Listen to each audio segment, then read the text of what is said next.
Welcome everyone to Monday Match Analysis. I'm Gill Gross. Carlos Alcaraz has now won a title on grass. He does so at the Queen's Club. We're going to get into that as well as Alexander Bublik with the biggest title of his career in Halle. You'll notice a little bit of a different look, and I was kind of off the match analysis and off the content train the last couple weeks, in part because I have been working on a new studio, new setting. You'll still see the old one pop up from time to time, fairly often even. But new camera, as you can see, looking a little bit more crisp nowadays. And then in terms of the audio, I know there's a bit of an echo right now, working on that. But I'm excited, regardless of all of those things, to get into the two matches, the two finals this week that I want to talk about, because a lot of interesting stuff has gone down. Obviously, for Alcaraz, what do we got here on a grass court surface that he didn't play much on last year, other than Wimbledon? That was his only event last year. Suffered a fourth-round loss to Jannik Sinner. This year, he plays Queens and he goes all the way. His first title on grass, number one in the world again, which really doesn't matter much. Him and Novak continue to kind of trade that position. It's been several times now that they've gone back and forth. Who really cares? Number one seed, number two seed at Wimbledon, same thing. Literally makes zero difference. Alcaraz now, though, 40-4 on the year, 9 main draws, 5 titles, tying Medvedev for the lead in titles. De Minaur in the final, first time these two played was, I just want to bring this up because I think it's relevant. It has nothing to do with really what we saw today, but it's just a follow-up on some of the things that we have been getting into with Alcaraz, particularly after Roland Garros, is the endurance factor. The first time Alcaraz and De Minaur played, it was in Barcelona. It was at the time, I don't know if it was usurped at some point last year, but it was at the time the longest 3-set match of the 2022 ATP season. 3 hours, 39 minutes, Barcelona semifinal. Now that tournament, it had been crushed with rain all week. It rained and it rained and it rained. So after that 3 hour, 39 minute semifinal, where Alcaraz saved a wild match point, and I think there was a couple of match point saves in that match, ended up beating De Minaur, had to play the final later that day, and won it swiftly against Pablo Carreño Busta. So when we, again, just kind of, sorry to get off topic right away on Monday Match Analysis this week, but if we kind of throw that into the pile of evidence of Alcaraz and the physical breakdown against Novak Djokovic, wasn't because he's not in shape. Like we've seen him go long and kind of outside of the US Open last year, which of course is the first thing that comes to everybody's mind because it was a major and it was his first major and it was so important. But there were other examples where Alcaraz did things that made you think, wow, he really doesn't get tired, does he? So all that to say, once again, the nerves, the occasion, playing Novak, the anticipation, the hype, the intensity of it all. That is what led to the physical issues that we saw in that Roland Garros semifinal. As far as the match today was concerned, recording on Sunday afternoon here on Pacific time in the US, first set felt very even. Windy, tough for the players to really play their very best, but the quality was quite high. And the first set, very little between the two. We can point to a couple of key points at 3-4 and 4-all. We're going to talk about a lot of those key points, and that was kind of the difference, but a very tightly contested opening set. The second set was a little bit more dominant by Alcaraz on serve. And the break from Alcaraz came from a very out of nowhere and random malfunction of the Alex de Minaur serve. Came at 2-all in the second set. Demon made 2 out of 6 first serves in the game. One of those 2 first serves got plastered right back at his feet for an error. So one of the first serves was wholly ineffective. And he hit 2 double faults in that game. hadn't hit a double fault all match long, finished with 3, and 2 of them came right in that game in a cluster. So that was weird. But Alcaraz was so dominant on serve in the second set, that kind of made the difference. Talking about Alcaraz and the grass performance as a whole, I got to watch him a lot this week, especially because he kept getting the late time slot in Queens, which was, with the time difference, a little bit easier for me to catch him every day. I think the big questions are, is his serve deadly enough? And how is he going to react and respond to having less time? Is he going to look rushed? Is the forehand, the effectiveness of the forehand, going to be compromised? And then I would put at number 3, although personally never really too big a concern, how well is he moving? So let's kind of evaluate that piece to piece. And once again, as we talk about this, I'm going to be pointing to some big moments in the first set, in the 3-4 game, in the 4-all game that really swung the opening set, which, as I said, was very tight. But before I get to those question marks, I think one thing to consider is some of the overwhelming strengths and some of the good qualities that Alcaraz has. Those strengths could oftentimes overpower the weaknesses. So it doesn't necessarily, and maybe at the highest level, maybe in a match, let's say against Novak Djokovic, these things might matter. But against 99.9% of the field, it may not matter that, well, Alcaraz's forehand is maybe 90 or 80% of what it is on clay. Or he's not getting as much out of his serve compared to some of his opponents who are taking advantage of the surface a little bit more by getting more free points. Those things might not matter because there are some strengths for Alcaraz that right away, I think I identified. Even in 2021, it was pretty easy to identify as, oh, this is going to be great for grass. These are areas where Alcaraz is actually going to be extremely well suited to this surface. And you have to start with, very simply, the offensive personality, the attacking personality that Alcaraz brings to the table. And we see it here on a break point, the second break point of this 3-4 game, with de Minaur threatening. So first of all, Alcaraz is going to serve and volley here. He goes T. It's a chip return by Demon. It's a short ball, and Alcaraz is actually going to do a play that was a total disaster for him in this match. He's going to fake the drop shot, and he's going to chip it deep. He's going to slice it deep. And it doesn't work at all. De Minaur does not fall for it. I think the grip change came a little bit too late for this to be effective. And Alex is going to throw up a backhand lob.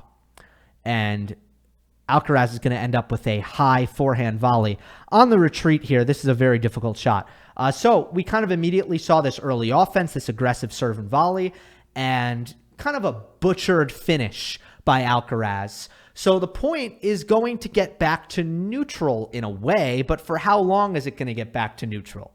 And this is the key here on this point. After the aggressive play fails, de Minaur is going to have this kind of neutral forehand, which he's going to take down the line. And let's avoid Alcaraz's forehand. Why not? Let's go to his backhand. And instead of Alcaraz settling into a neutral rally here, Carlitos right away is going to be like, oh, first ball back on the baseline? No, we're going to rip it right away. We're going to hit extremely big, bold, flat down the line. And it's just right back to offense. Not for 1 second in this rally does de Minaur have a sliver of opportunity to actually settle in and to, build the point and take charge, because Alcaraz is right back on the offensive here. Huge backhand down the line, massive backhand cross court. Great movement by de Minaur, quite frankly, to get there. But this is going to go a little bit long. The way that Alcaraz refuses defense, his creative mind, and just the way he's able to get on top of points and go offense, offense, offense, offense, that's really good grass court quality. All week long, when Alcaraz had an opportunity, especially on his forehand, when there was any time, when there was anything to attack, the guy just doesn't hesitate. There's zero fear. There's no questioning in the decision making, the recognition on when the attacking opportunity is there is pretty much at 100%, meaning he always recognizes it. And that initiative is valuable on grass because it is so hard to defend and because the surface rewards offense. That right there, that's not an adjustment that Alcaraz needs to make for grass. That's in his DNA. That's how he needs to play. And what we've talked about is on the slower surfaces against the consistent players who are going to make Alcaraz play more balls. The challenge for Carlitos is going the other way. It's actually pulling back the aggression, being a little bit more patient. But on grass, he doesn't have to worry about that as much. Just be your natural self. Attack, attack, attack. That's good. That's what we want. So by no means is grass going to be this wholly unnatural surface for Alcaraz where he needs to patch up all of his weaknesses and overcome his strengths being diminished. It's never been how it is. No. In a lot of ways, grass is great for Alcaraz. And in the biggest way, it's just how offensive he's able to play. All right. Let's go on to some of the other points here. We talk about the offensive mentality. How about the serve? Huge performance from Alcaraz on the serve in this match. He has recognized how important it is to get more out of the serve on grass, which, by the way, I think he did last year as well. We saw him introduce the bigger and flatter kind of bomb serve on a more regular basis last year. But this year, I think we're seeing it perform a little bit better. And in this match, we can say that in the big moments, the serve was enormous, especially closing out the match, where it did appear, especially and particularly in the 5-4 game in the second set, Alcaraz started the game with two fairly egregious errors. One of them was on another fake drop shot that he attempted. The same shot that almost got him into trouble on that break point that I showed you guys in film study. So he was down love 30. And he won the next 4 points without having to hit a single ball. But let's go back to the previous game. The 3-4 game. Or I guess the 4-3 game. Alcaraz serving at 4-3. Same thing happened. Alcaraz won all 4 points on unreturned serves. So, what does that mean? It means that in Alcaraz's last 2 service holds that he needed to win the championship in Queens, he won all 8 points, each of his last 8 points on serve, without having to hit a second shot. 8 unreturnables. Now, were there some returns in there that Demon should have absolutely returned? Yes, there were. Some of them were even second serves. But it does show you that Alcaraz has the ability to get tons out of his serve, and even for that shot to bail him out in nervous moments trying to close when some other things are going wrong, which they really were towards the end of this match, in that last service game especially. What about the first break point in the first set? 3-4. Before the point where Alcaraz hit that beautiful combination, backhand down the line, backhand cross court to finish, there was a break point at 30-40. If Demon converts this break point, he's serving for the first set. 137 mile per hour ace from Alcaraz out wide. 137. He's got it in him, and he's only 6 feet tall. It's impressive stuff. For the match, the stats ended up being very healthy. For Alcaraz, it was... I don't have it written down in my notes. I tweeted it, so I'll just pull that up. 43% first serves unreturned. 33% of his overall service points were unreturned for the match. So 1 in 3 service points total unreturned. That's pretty good. So for the most part, just watching Alcaraz throughout Queens, the serve has been a positive. positive. I also want to talk about Alcaraz's slice, because we know that that can be more important on the lower bouncing grass. And it's a bad moment for the backhand slice. There's been a lot of talk about why have the next gen players struggled on grass. How come Tsitsipas, Medvedev, Zverev, how come all these guys, Rublev, why aren't the good young players making runs at Wimbledon?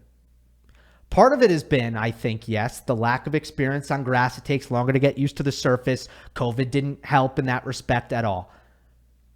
Some of it is, I take a look, and I see a lot of guys who don't have slice backhands. Now, is that a massive percentage of points where it's going to cost you? No, but it's something. And it's more significant on grass than it is on the other surfaces. This is a bad moment for the backhand slice. A really bad moment. Medvedev doesn't really hit it. Fritz doesn't really hit it. Zverev doesn't really hit it. Rublev doesn't hit it.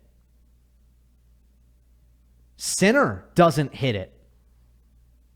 Tsitsipas, he tries sometimes. It's not very good. Now, I know Zverev isn't in the top 10, but level-wise, he's there. He's there at this point. So that's more than half of the top 10 who either just kind of refuses to hit a backhand slice or doesn't have a very good one. Whoa. Alcaraz, he's got it. It's pretty good. He does not hit it a lot, by the way. He is not a frequent user of the backhand slice, especially on clay. I should mention, by the way, in fairness to the players who I just mentioned, many of them are exceptional at hitting their backhands from low contact points. And most of them, in general, just have terrific two-handed backhands, particularly Medvedev, Fritz, Zverev, and Sinner. So that's why they don't hit their backhand slice. But on grass, it's still going to trip them up sometimes, in my opinion. There's still going to be moments where they are caught wanting for it. Alcaraz has impressed me this week. I've been watching it a lot again, and I'm seeing a lot of really good and savvy use of the slice. This may be the point I'm about to show you. It's maybe not the best example, but it's the biggest example, because I'm going to show you another big point that swung the first set. I showed you how Alex de Minaur was not able to convert either of his break opportunities at 3-4. There was the ace, and then there was the point that we watched in film study. Well, now let's go to Alcaraz at 30-40 at 4-all. And Demon's going to hit a good first serve here, and Alcaraz with a good stretch return on the two-handed backhand. He gets it back in play. He gets some depth, but it's still a weak return that de Minaur is going to be able to attack with an aggressive +1 forehand. So Demon hits it big behind Alcaraz. Good play on grass, especially against a speedy opponent. Demon's done everything right so far. Alcaraz is going to be very rushed here because there's a lot of pace on this forehand, and he really just doesn't have time to hit a two-handed backhand. So he's going to kind of hit this open stance lunging backhand slice. Tough shot here. Frankly, Alcaraz does not have his feet in a good position to hit a good backhand slice. It's much easier to close your stance in order to hit the backhand slice, and Alcaraz is not able to do that here. So this is tricky. It's an improvisation, and it's all about how's your feel on that shot? How are your hand skills? Are you going to float it in the middle of the court? Are you going to miss it? Well, Alcaraz, he puts it in a perfect location. He chops that ball right into the de Minaur backhand corner, and he gives Alex a backhand. He somehow gets it to Alex's backhand off of that awkward defensive backhand slice, which is a huge win here because de Minaur on the backhand, he's got a short backswing on it. Very good backhand. Not so much when he needs to generate all the pace. And that's what Alcaraz makes Demon do on this backhand. Alex tries the best he can to really rip this backhand cross court, but Alcaraz is there, and this point is back at neutral. So Alcaraz, with his backhand slice and his return, has successfully neutralized the serve +1 of de Minaur. Now, let's go back to that offensive mentality. All right, here is a backhand, kind of the first ball that he's able to actually get a good hit on, a good healthy swing. And Alcaraz hits this with tons of pace, tons of depth. De Minaur is going to block it down the line. Doesn't get much on it. First look at a forehand from Alcaraz. Wastes no time. Crush. Cross court. Into the corner. Brilliant pace generation. I'd reckon over 90 miles per hour on this forehand. And de Minaur can't handle it. It's a forced error. Break point converted by Alcaraz. Serves for the first set. Wins the first set. And just like that, it's 1-0 in favor of Alcaraz. Good use of the backhand slice. It impressed me all week long. Finally, the movement.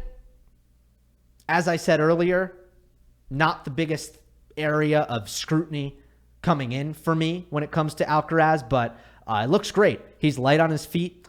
On grass, you got to take more small steps. You can't plant your feet quite as hard into the court or you will slip. Alcaraz has made that adjustment very nicely. He's got great foot speed, and he's able to soften those steps quite well. And the movement looks great to me. You know, he's floating around the court, so it's all good, all positive in the movement area. I do want to talk about de Minaur. I want to give him some credit here. He's awesome on grass. He's great. And I thought this was a good performance. The reason why I like him so much on grass, first thing is the ground stroke speed of Alex, which is a weakness. It's smoothed over on this surface because even if the ball doesn't leave the strings with as much speed as some other players are able to accomplish, the fact that he hits such a flat ball, such low net clearance, he gets that skid effect through the court. So even though the ball's not coming off of his racket with as much speed, the ball is losing so little speed when it hits the court that the overall picture, the ball kind of penetrates and it still comes quick because Demon gets that skid through the court. Plus, he takes the ball early. He plays early. Offensive positioning. Suffocating court positioning. Combined with the threat of net rushing. I always like it when de Minaur is coming forward behind his ground strokes. He does those two things really, really well. And he's able to create much more easy offense on grass than he is on clay and hard court. And I think that's a huge deal for him because, you know, sometimes, especially if you're able to drive him back with heavier balls, he just doesn't have the power to really hurt you. On grass, never really looks like that. Now, we could have been a little bit more clinical on some mid-court approach shots. I can't say that there were tons of mistakes or many mistakes on mid-court balls, but there were a couple in key spots that cost him, that led to breaks of serve in particular. So that's one area that you could nitpick in this performance. Also, his spot serving is rewarded, and that's been something that I've noticed in some of the runs that de Minaur, the best runs of de Minaur's career. Usually he's overperformed in the serve category. If you look at his serving stats on a lot of, the best runs he's had, whether it be the Atlanta title he won or Antalya or Acapulco, I don't really recall, and that's a slower surface, but usually the de Minaur first serve is getting hot and he's hitting spots, and on grass, he's getting more out of his spot serving. It's the same reason why, and he hits his spots well. It's the same reason why his lower speed ground strokes are not as big of a liability on grass. Same thing with his serve. Low contact points for his opponents, that's also a big deal. Even if it's not, when the skid effect isn't creating offense for Demon, it's still creating low contact points. And that was very, very, very noticeable in this match because Alcaraz just didn't have as many opportunities to hit out on his aggressive forehand. The ball wasn't sitting up as much for Alcaraz's forehand as it was all week long. I felt in a lot of Alcaraz's matches, the forehand was really the overwhelming weapon on the court. In this match, maybe not so much. Whenever Carlitos had a chance, when he had a chance, it was there. But I thought he had fewer chances to hit aggressive forehands. And that's a huge credit to de Minaur on the ball that he's able to produce on this surface. And lastly, de Minaur's movement is just unbelievable, exceptional on grass. I think the clay courts kind of take away from Demon's speed a little bit. It's good on the hard courts, but on grass, he excels with his quickness. And one thing that was a mess for Alcaraz, one thing where Alcaraz was entirely unsuccessful was on the drop shots, whether it be the drop shots that he actually went through with and he hit the drop shot, or on the occasions that I've already mentioned where he actually faked the drop shot with the continental grip and he tried to hit through with the deep slice. Neither of those plays were successful. And there were even some drop volleys that Alcaraz missed into the net, clearly pressing because of de Minaur's speed. So it was a pretty close match. But ultimately, Alcaraz wins. His first top 20 win on grass. Does he have the resume at this point on grass to indicate that, it's proven, it's there in terms of the results? We can just look at the results and we know that Alcaraz is a top contender at Wimbledon. No, still not there. Still doesn't have that body of work. However, if you have been waiting all throughout these last 2 years, if you have been waiting for Alcaraz's body of work to catch up to, I guess, how good he actually is, then you've been behind the 8 ball for these last 2 years. So in reality, he should be high on your list of Wimbledon contenders. And I'll make tiers next week. First top 20 win on grass for Alcaraz, though, here against de Minaur, I think is a good thing to note. All right, let's go to Halle. Alexander Bublik. What a strange year for him. 0-8 start. If you told him in February, hey, Sasha, a couple months from now, June actually, by late June, you're going to hit your career high and you will have won the biggest title of your career, he would have laughed in your face, probably. I'm guessing he would have laughed in your face. That's where we're at. Bublik, 26 in the world, and he's got an ATP 500 title. As I mentioned, hasn't been the best season for him, especially given the start. Coming into this week, 12-21. 12 wins, 21 losses. So let's start here. What changed for Bublik? Well, in Bublik's 33 matches coming in, 33 matches on the year, never once was his ace rate above 20%. Ace rate is a very simple stat. It's aces divided by service points. Simple enough. 33 matches, never did better than 20%. In Halle, in all 4 of his completed matches, all 4, he was above that number. All 4, he was above 20%. Against Sinner, who retired, he was not on pace to be above 20. He probably wouldn't have been above 20, even if Sinner had not retired. But Jannik is one of the hardest guys on tour to ace. He's unbelievably tough to ace. Everybody else couldn't really touch Bublik's serve. 29% against Coric, 23% against Struff, 23% against Zverev, 27% ace percentage against Rublev. How good is that number?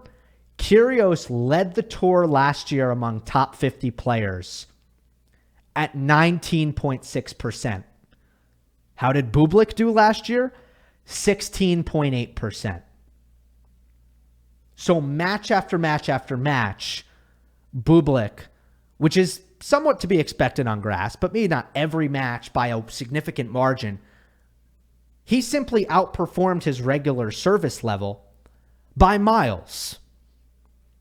And his ace rates were through the roof. But that's just aces. Ready for the unreturned first serves percentage against Rublev? 81%. Whoa. So every year there are some runs like this on grass. In fact, last year, what really sticks out to me, just going off of memory, was Berrettini in Queens. I remember Monday Match Analysis after Berrettini won Queens, and I was going match by match. I'm like, look, nobody could return his serve. Nobody got his serve back, so he won the title. Sometimes on grass, that can happen. That 100% happened here. Now, in this final against Rublev,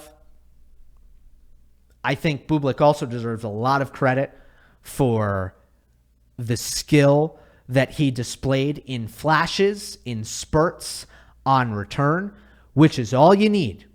Now, it looks a little different for Bublik than it looks against, than it looks for some other players. But, for John Isner, for example, generally it was just like all he needed was a couple of second serves, runs around, aggressive forehand returns, maybe get a couple of those in a return game, a couple of mistakes, and there's your break of serve, and there's the set.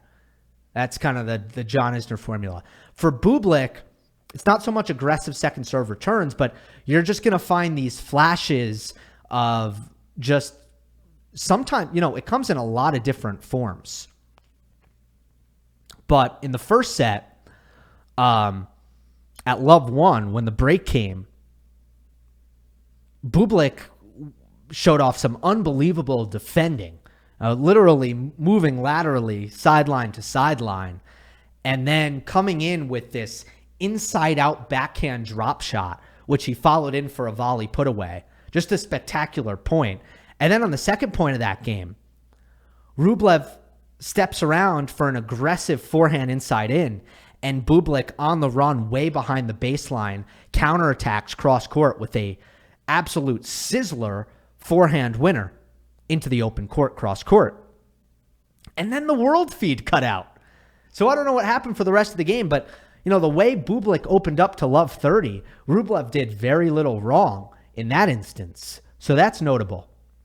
And then you look at the third set, the break of serve that Bublik was able to get. It's another example.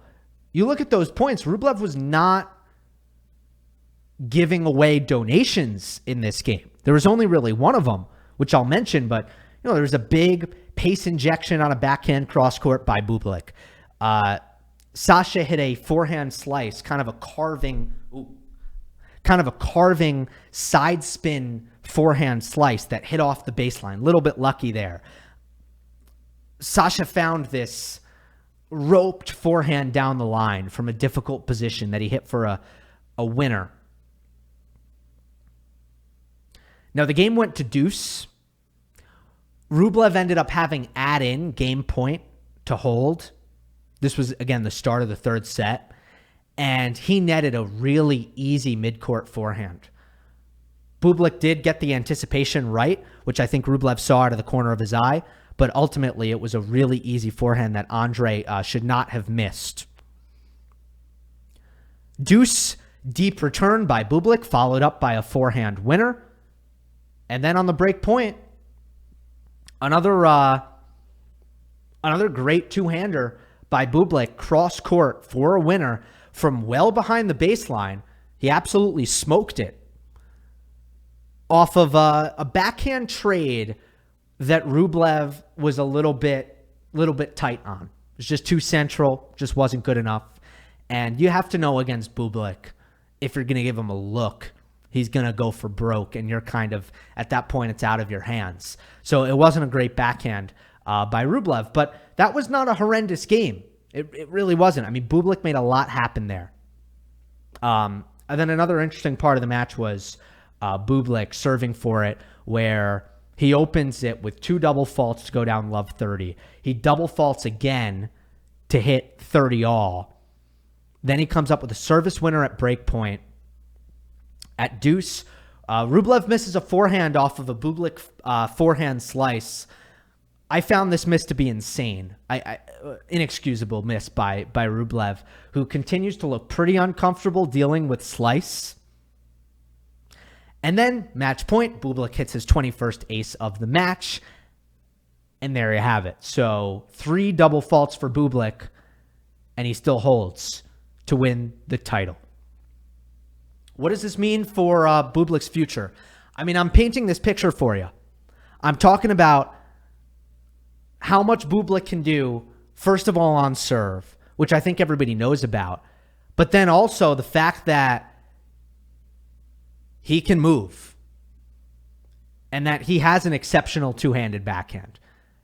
And his forehand can come up with brilliance at any given moment. And his touch is great. And his volleys were really awesome in this match. He's got skill, movement, and one of the bigger first serves in the game. That's supposed to be automatic top 20. That's supposed to be, you are a mainstay in the top 20. You do not go anywhere with those 3 things alone. That combination of serve, movement, and skill should be all you need.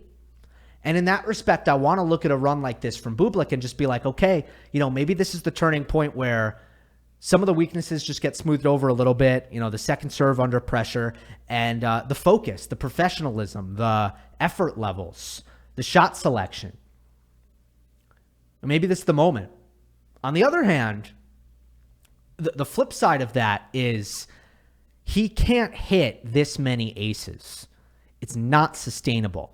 So sometimes when I look at a title run like this, I'm going to look at something like that, and I'm going to ask myself, is this repeatable? Are we going to see this again? Now, Bublik has a great serve, so the answer is not never. It's not that he can't do it again, but can he do that regularly? If you just look at the ace rates here, and especially if you kind of say, okay, the grass court season, it's like 3 weeks and then Wimbledon, it's a very slim stretch. Is he going to be able to serve this well? And is that going to be able to make him a factor throughout the calendar? And that's where the argument is no, where it's like you're not going to hit above 20% ace rate every single match. In some cases, close to 30% ace rate. Not going to happen. All right? On the Rublev side of things, not great. Not great in this final. Now, I felt he was struggling with lack of rhythm. I find it pretty alarming just how helpless he was on Bublik's first serve. I don't expect anybody to, have an easy time with that bomb of a serve. But 81% unreturned is a pretty rough number. And I feel, it took Rublev a little bit too long to start guessing. And there were also some scenarios where I thought, especially on the backhand side, where it's like, really, you can't block this? You're still going to be, you're barely making returns and you're still going to try to hit over it? Really? Like, maybe just try to make it in play, especially because Bublik can be unpredictable and you might get some mistakes from him. But ultimately, the lack of rhythm is tough. And I don't think Rublev likes it. When I say lack of rhythm, I mean this. I mean, Bublik would rather miss than hit the same ball twice in a row. He just gives you none of that flow, which I think Andrey thrives off of. Like, he wants to grind with you. He wants to get in that nice, baseline lateral tennis mojo. I mean, you even look at the way Bublik plays his second serve return points. He'd rather double fault than give you a soft serve. So there's really just no opportunity to get comfortable. And I thought when Rublev had his opportunities, the performance really suffered. And, my excuse for him is that there really was a lack of rhythm, but at the same time, you got to be able to maybe overcome that. And this isn't new for Rublev. I looked at his head-to-heads against big servers. Is this a systematic problem with Rublev where A, the lack of rhythm bothers him, and B, perhaps he's not handling the biggest serves as well as he could? Well, first of all, in fairness, he was 3-0 before this match against Alexander Bublik. He was 3-0 against Bublik. After that, not so favorable. 1-3 versus John Isner. 1-2 versus Kyrgios. 2-3 versus Berrettini. 2-2 versus Hurkacz. 3-4 versus Struff. Like, biggest servers in the world, last couple of years especially. Guys who take away your rhythm. Guys who Rublev has played multiple times. I think that's a pretty good collection of guys. Isner, Kyrgios, Berrettini, Hurkacz, Struff. Andrey doesn't have a winning record against any of them. Not one of them. Now, here's some guys he does have a winning record against. 3-1 versus FAA. That's a big serve. 1-0 against Cressy. It's one match. I was purposely choosing guys who he's played multiple times. In fact, everybody I said he's played more than twice, but he did win his only match against Cressy. So, all right. But overall, you look at the big picture, Rublev has had an issue with the big servers. Here's the one positive for Andrey. He does avoid the Halle curse. Non-Federer Halle champions since 2011. Literally, these are the only guys who are not named Roger Federer who have won Halle since 2011. Cole Schreiber in 11, Tommy Haas in 2012, Florian Meyer in 20. I believe it's Florian, not Leo. Which Meyer was it? Okay, sorry, I don't know which one, but one of them won in 2016. Coric in 2018, Humbert in 21, Hurkacz last year. Not a single one of those guys got out of the first round at Wimbledon. Absolutely bonkers. And Rublev, who has avoided the Halle curse before, I believe 2021, he lost to Humbert in the Halle final. That is the only silver lining for one Andrey Rublev, who's going to be able to play Wimbledon this year after not being able to play it last year. That's all I got for Monday Match Analysis. Hope you enjoyed. Don't forget to subscribe. I will see you next time.